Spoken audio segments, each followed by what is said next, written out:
I mean, we can't do that. And not even the most sophisticated artificial intelligence we can do that yet.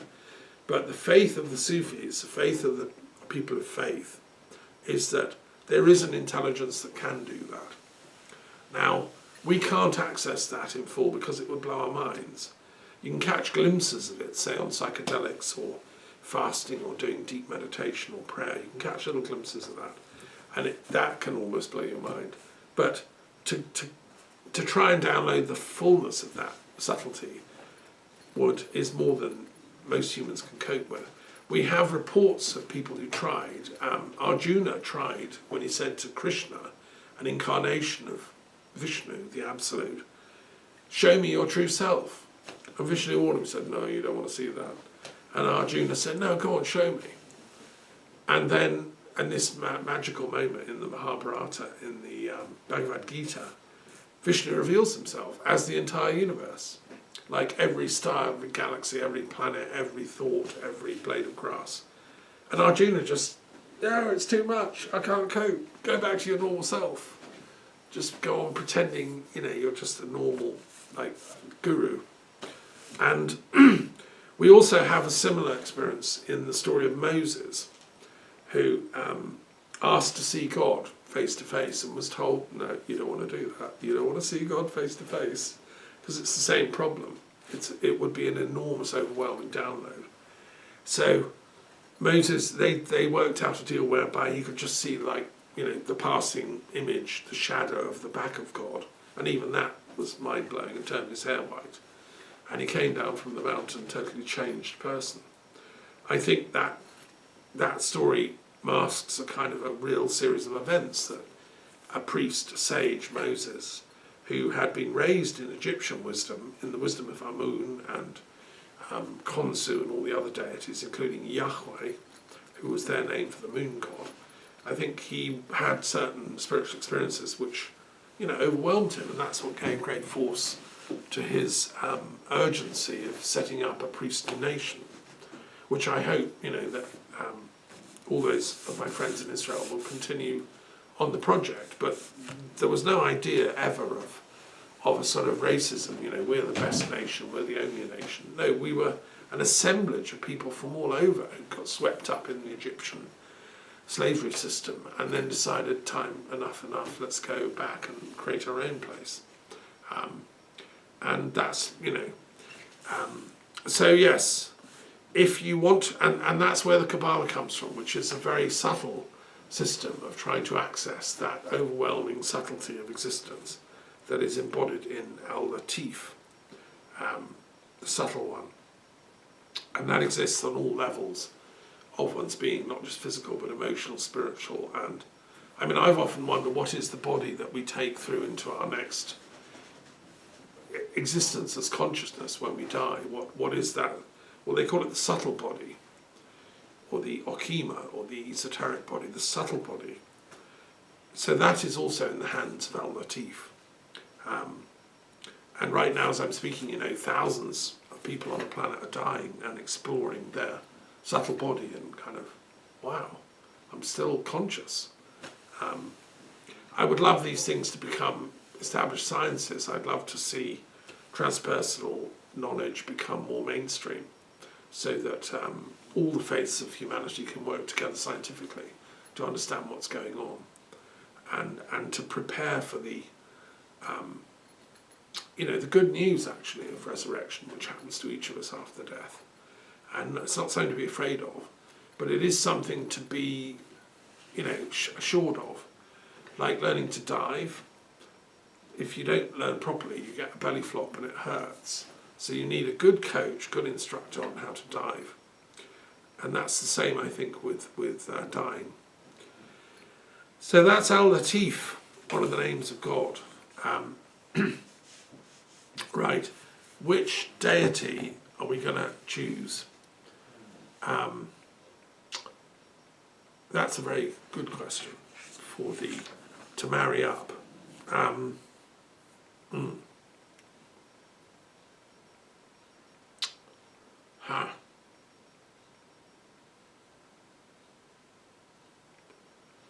Well,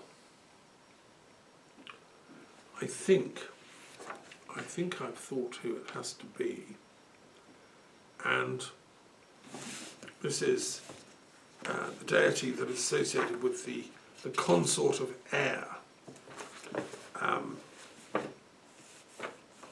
from the air suit, and this is the deity called Aeon, who is associated with time. Aeon was a Hellenistic deity, and represented the orb or circle encompassing the universe and the zodiac,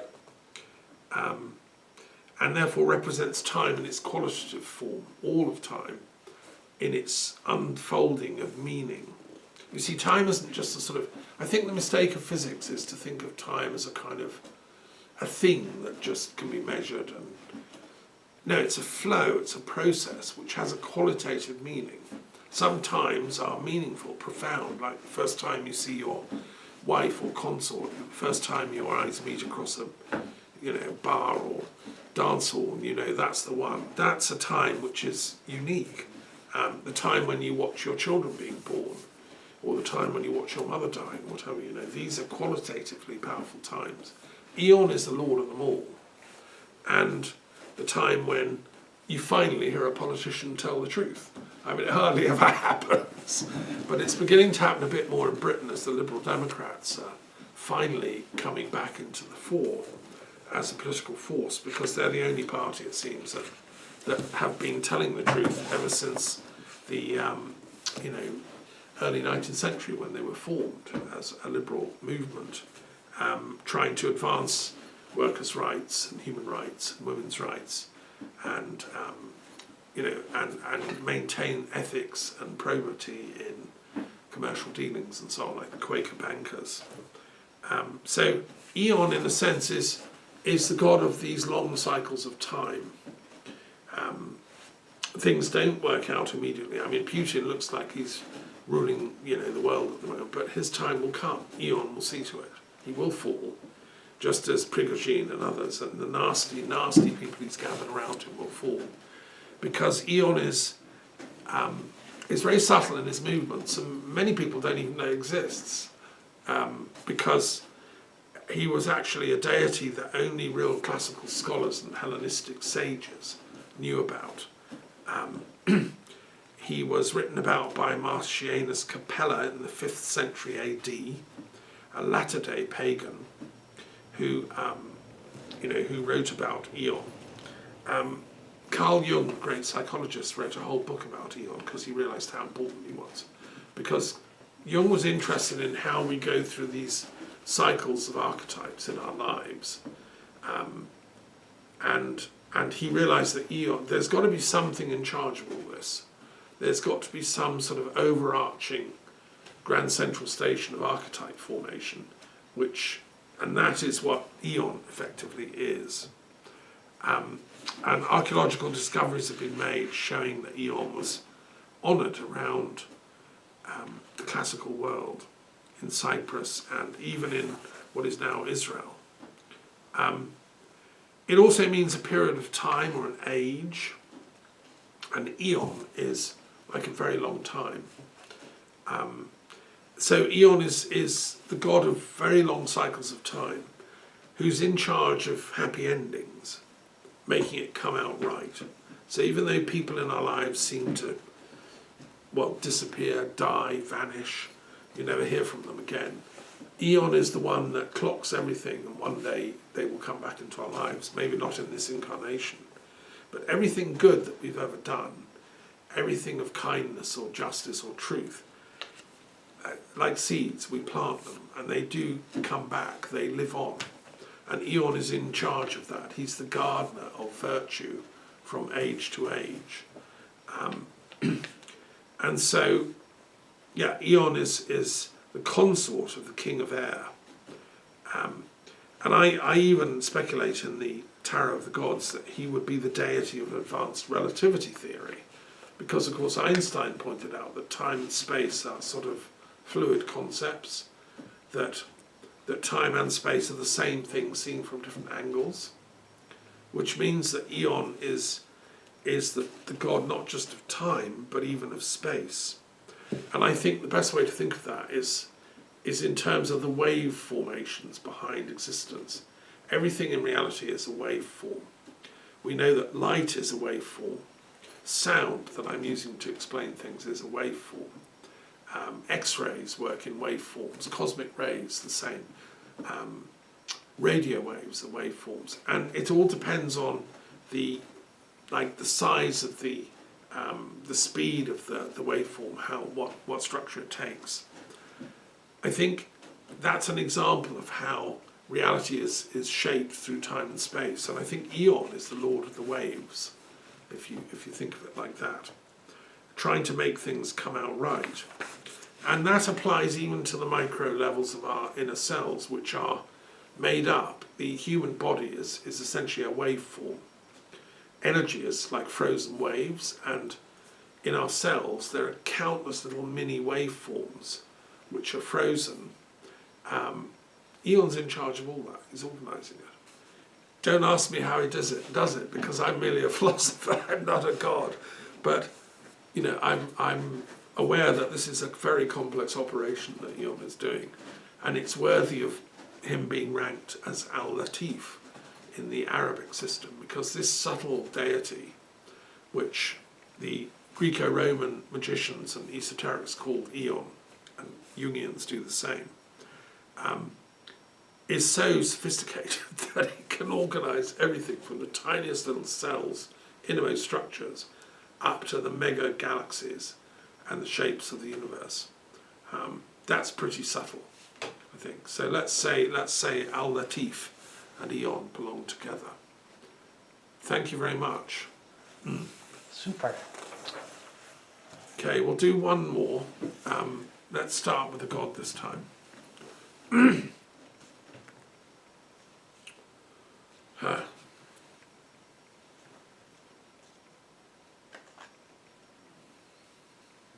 No name for this one.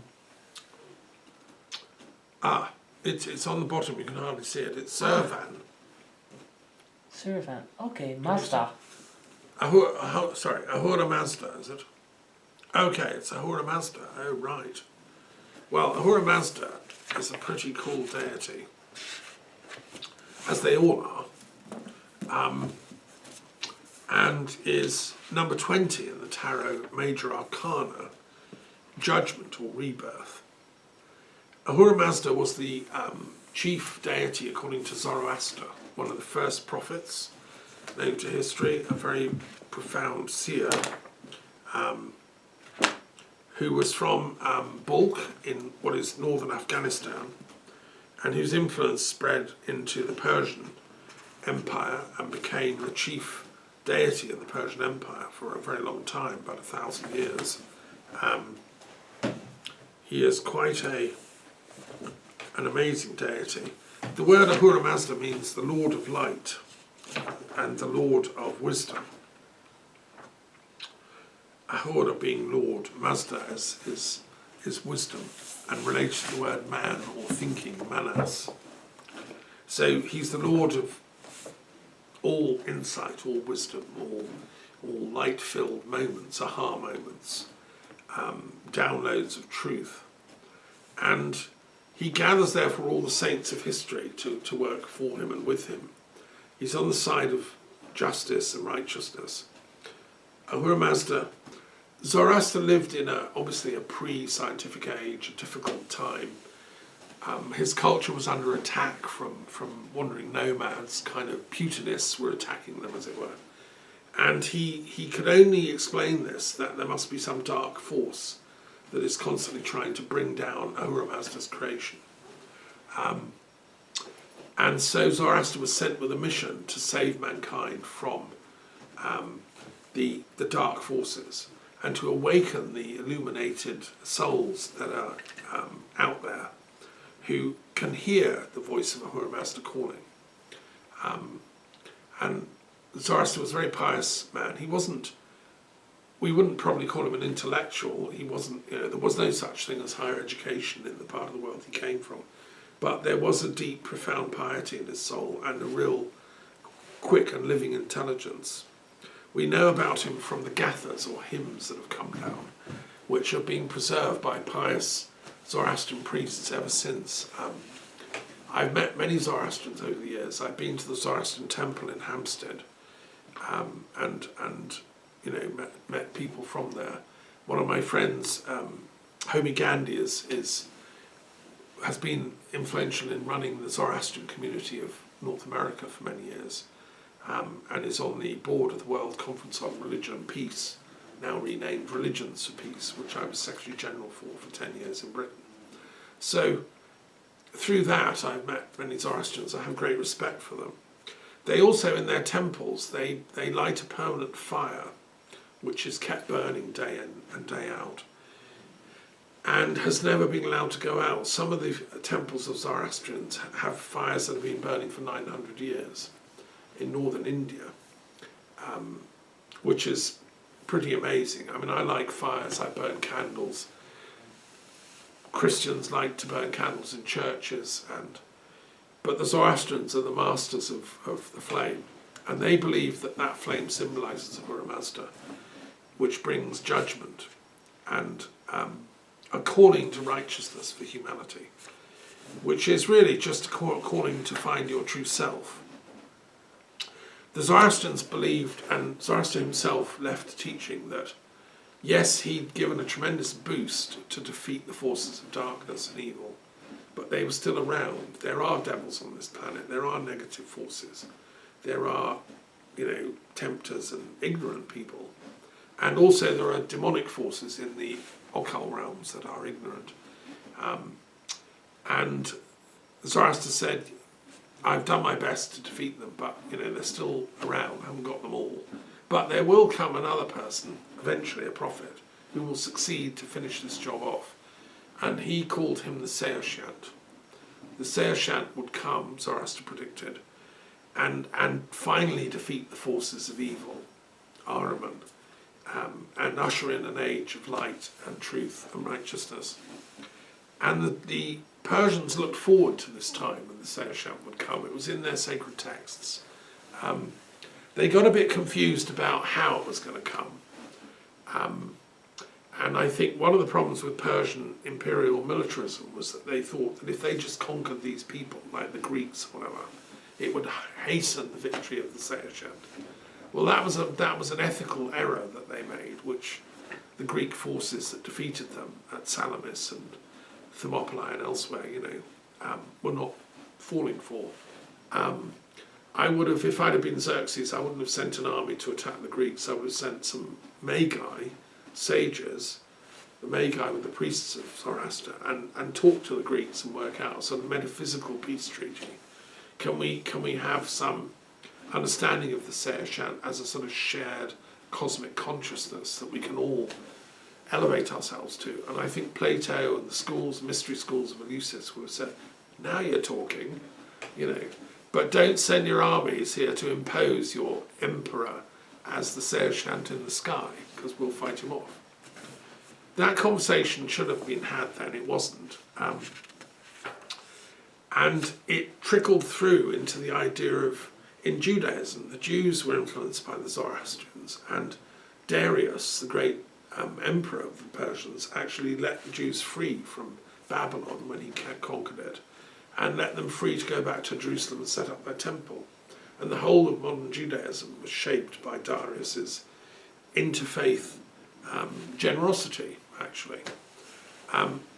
And in turn, they adopted this idea of the Saoshant, and they said, that's a great idea.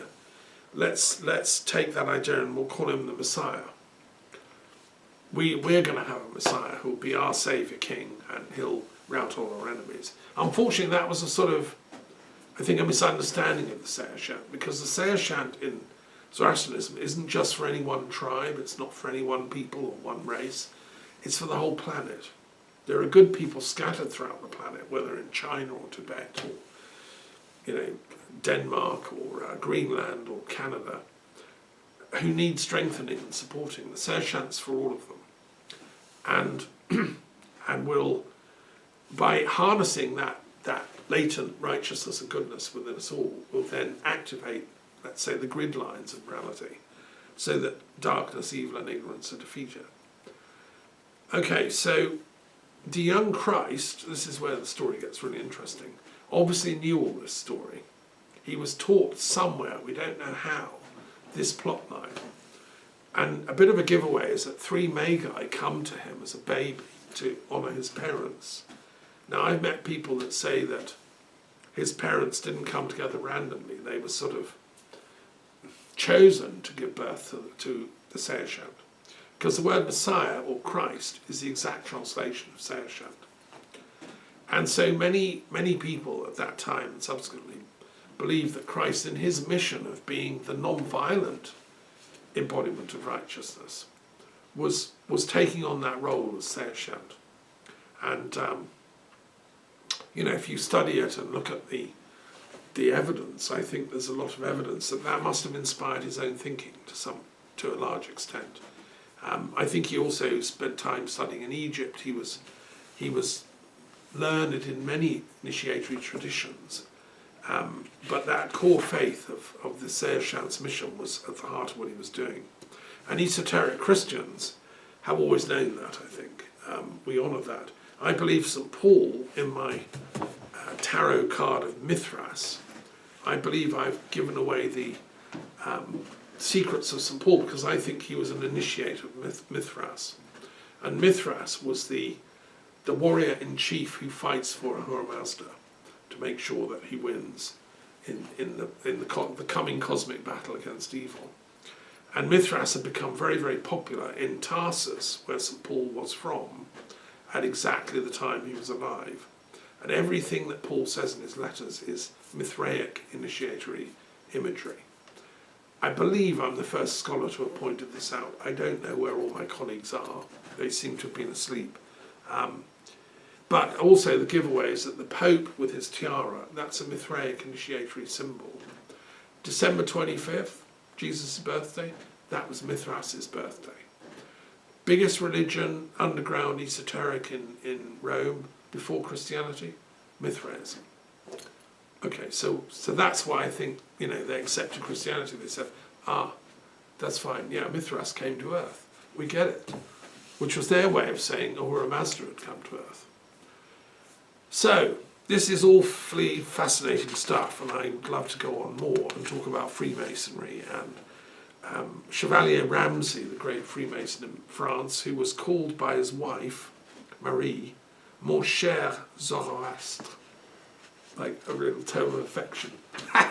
So I'm sure Chevalier Ramsay would have had a great discussion with me about all this. I knew everything I'm talking about, although it may not have, they didn't have access to all the kind of details that we now have, which I put in the Tarot of the Gods, but he certainly would have loved what I've been up to.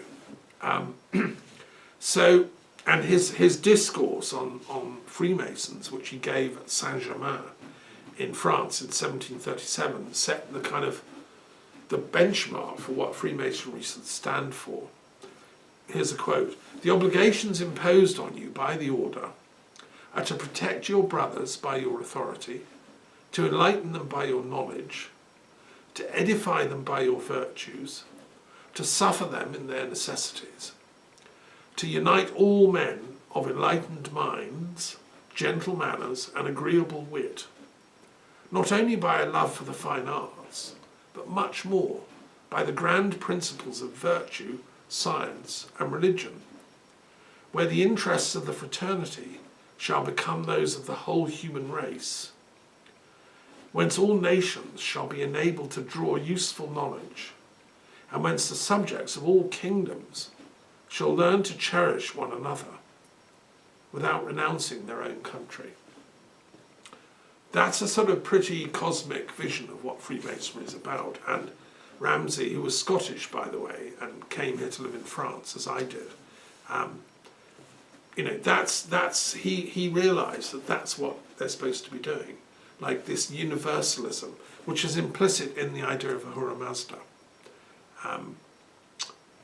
And just a quote from Camus, another great French intellectuals who knew a few things as well, said, "Don't wait for the last judgment. It takes place every day."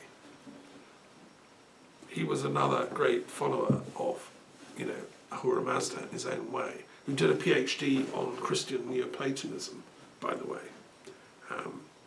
Okay, so that's Ahura Mazda. Now, blimey, how are we going to marry this up? Which are the names of God?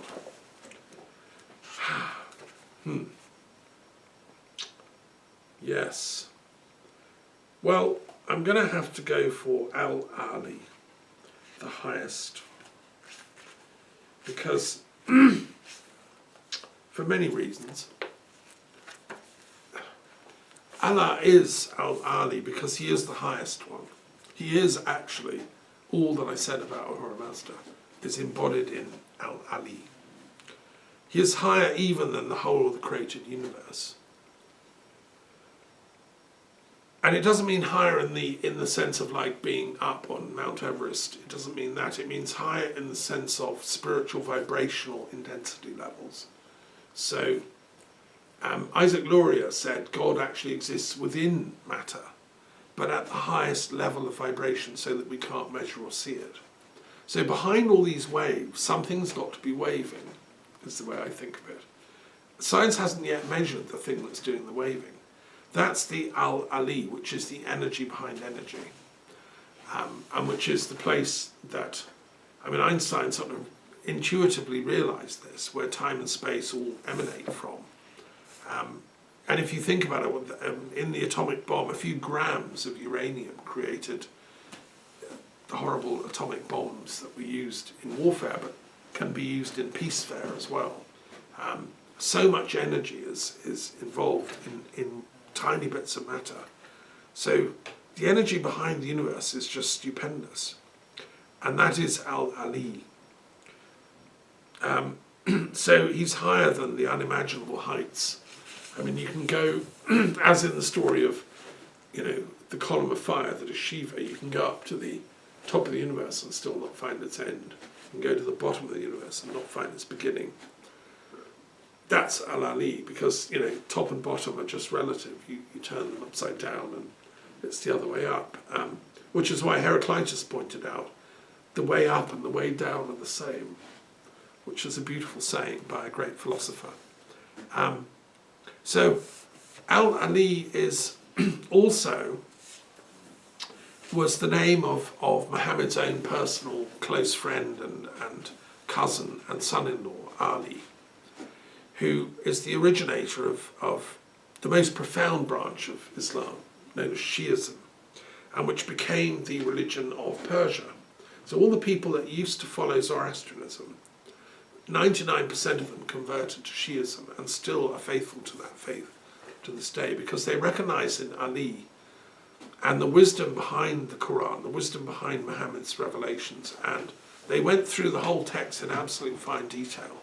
These were really great scholars, these Persians, and they had all their profound Islamic and their profound Zoroastrian learning, and they synthesized them. They said that, in the Ismaili branch, for instance, which is an offshoot of Shi'ism, which is still active, that Ali and Muhammad are highly advanced spiritual beings that incarnate into human history in long, long cycles of time. Those two, like twin souls, incarnate to help humanity, like bodhisattvas in the Buddhist teachings. And the Persian Shias and Ismailis, they also absorb from Buddhist teachings. They accepted fully the idea of reincarnation because it's a fact, they thought, and as I do. And they realised that at the highest Gnostic level of wisdom, we're all on this same merry-go-round of reincarnational learning. But we do need backup, because it's difficult down here. There's mayhem going on, there's people attacking other people, there's criminals, there's murders, rapists.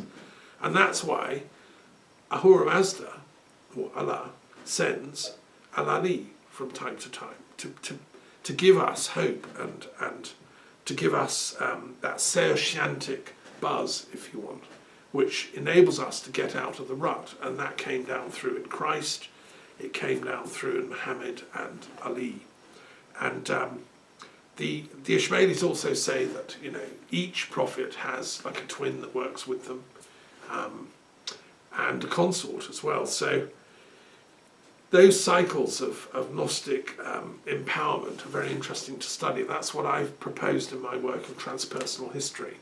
I'm saying we historians, I mean I'm a historian mainly, we have to get our act together and study the subtle levels of history, the levels of Latif, not the sort of wars and which prime minister and which bills are passed in parliament, kind of stuff they're still making kids learn in Britain in the history lessons. And how many battles did Hitler win and how many did he lose?